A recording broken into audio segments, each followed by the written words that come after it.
किस्मत का खेल। एक छोटे से शहर में अर्जुन नाम का एक लड़का रहता था। वह पढ़ाई में अच्छा था, मेहनती था और हमेशा बड़े सपनों की बात करता था। उसका सपना था एक बड़ी कंपनी में नौकरी करना, अपने माता पिता का नाम रोशन करना और अपनी जिंदगी को एक नए मकाम पर ले जाना। कॉलेज खत्म होने के बाद कई महीनों तक अर्जुन ने नौकरी ढूंढने की कोशिश की। हर जगह रिज्यूमे भेजता, इंटरव्यू देता, लेकिन हर बार रिजेक्शन मिल जाता। कभी कंपनी कहती, हम किसी अनुभवी व्यक्ति की तलाश में हैं। कभी बोलते, आपकी स्किल्स हमारे काम की नहीं। धीरे धीरे अर्जुन का आत्मविश्वास टूटने लगा। वह सोचने लगा कि शायद उसके साथ ही कुछ गलत हो रहा है। एक दिन उसे एक बड़ी कंपनी से इंटरव्यू कॉल आया। यह वही कंपनी थी जिसके लिए वह सालों से सपना देख रहा था। उसने पूरे मन से तैयारी की। इंटरव्यू के दिन वह अच्छे कपड़े पहनकर जल्दी निकल पड़ा। पर किस्मत का खेल कुछ और था। रास्ते में उसकी बाइक का टायर पंचर हो गया। उसने बहुत कोशिश की कि किसी तरह समय पर पहुंच जाए, लेकिन जब तक वह कंपनी पहुंचा, इंटरव्यू खत्म हो चुका था। वह निराश होकर घर वापस लौटा। उसकी आंखों में आंसू थे। क्यों मेरे साथ ही ऐसा होता है? वह खुद से बार बार यही सवाल पूछता रहा। दिन बीतते गए। अर्जुन धीरे धीरे गहरे अवसाद में जाने लगा। उसे लगा कि उसकी सारी मेहनत बेकार जा रही है। एक दिन उसके पिता ने धीरे से उसके कंधे पर हाथ रखा और बोले, बेटा, हो सकता है जो कुछ भी हो रहा है वह किसी बड़ी वजह से हो रहा हो। किस्मत कभी किसी की मेहनत को बर्बाद नहीं करती।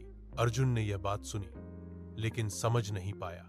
कुछ दिनों बाद अर्जुन के एक दोस्त रोहन ने उसे पास के एक स्टार्टअप में नौकरी के लिए आवेदन करने को कहा। कंपनी छोटी थी, तनख्वाह भी कम थी, लेकिन अर्जुन ने सोचा, चलो कोशिश कर लेते हैं। इंटरव्यू हुआ और इस बार अर्जुन का चयन हो गया। यह उसकी पहली नौकरी थी।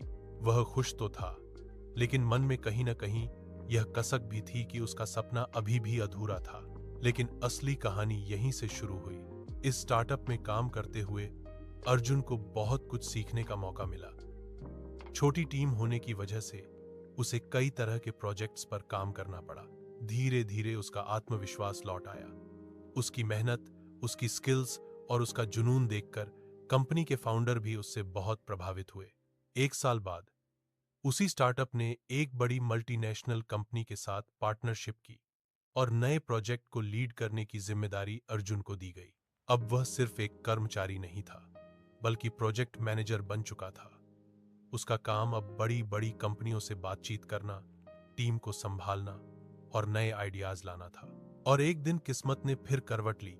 जिस बड़ी कंपनी के इंटरव्यू में अर्जुन बाइक पंचर होने की वजह से नहीं पहुंच पाया था, वही कंपनी अब इस नए प्रोजेक्ट के लिए अर्जुन से मीटिंग करना चाहती थी। जब वह मीटिंग रूम में बैठा तो उसे वही लोगो दिखाई दिया, वही कंपनी जिसके सामने वह कभी खुद को साबित नहीं कर पाया था।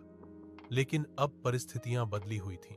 इस बार वह नौकरी मांगने नहीं आया था, बल्कि प्रोजेक्ट लीडर के रूप में उस कंपनी को अपनी शर्तों पर काम देने आया था। मीटिंग के बाद कंपनी के डायरेक्टर ने मुस्कुराकर कहा, अर्जुन, हम चाहते हैं कि आप हमारे साथ सीधे काम करें। आपकी स्किल्स कमाल की हैं।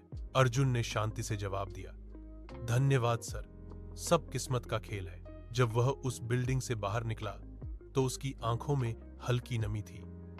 उसे याद आया, बाइक पंचर, छूट गया इंटरव्यू, रिजेक्शन, निराशा, और अब समझ आया कि अगर वह उस दिन इंटरव्यू में पहुंच भी जाता और नौकरी मिल जाती तो शायद वह कभी यह सीख नहीं पाता, कभी इतना नहीं बढ़ता और न ही वह आज यहां खड़ा होता। उसे आखिरकार अपने पिता की बात समझ आई। जिंदगी में जो भी होता है किसी वजह से होता है। कभी कभी वह वजह हमें बाद में समझ आती है। उस दिन अर्जुन ने आसमान की ओर देखा और मुस्कुराते हुए कहा, शुक्रिया किस्मत, तू वाकई अपना खेल सही समय पर दिखाती है। और यही इस कहानी का सार है। हर घटना, हर रुकावट, हर देरी किसी न किसी बड़ी वजह के लिए होती है। बस समय आने पर हम समझ पाते हैं कि किस्मत ने हमारे लिए क्या योजना बनाई थी।